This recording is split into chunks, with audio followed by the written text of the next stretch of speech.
It is necessary to know that humanity lives with a sleeping consciousness. People work dreaming. People walk through the streets dreaming. People live and die dreaming. Fascination is the cause of the deep sleep in which humanity lives.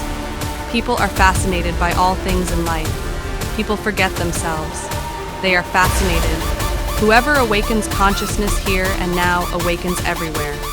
Whoever awakens consciousness here in the physical world, in fact, and in his own right, remains awake in the higher worlds. Every human being can reach the experience of reality.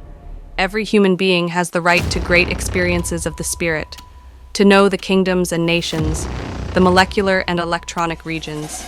It is impossible to be awake in the higher worlds, if here in this material, physical, cellular world, the man and the woman are asleep. If the woman and the man have not awakened consciousness in this physical world, much less in the higher worlds.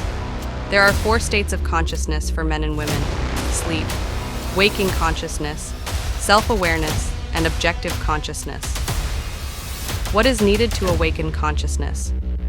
Whoever wants to awaken consciousness first needs to know that he is asleep.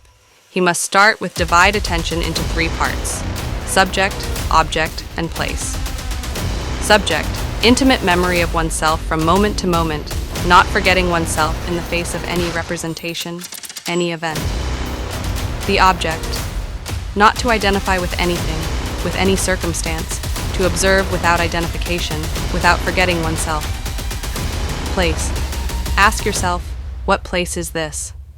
Observe the place in detail. Ask yourself, why am I in this place? SOP key. Thank you for watching our video until the end. If you liked it, don't forget to subscribe and leave a message. I already subscribed. Leave a like and a comment. Your support means a lot to us and helps us continue growing. See you in the next video.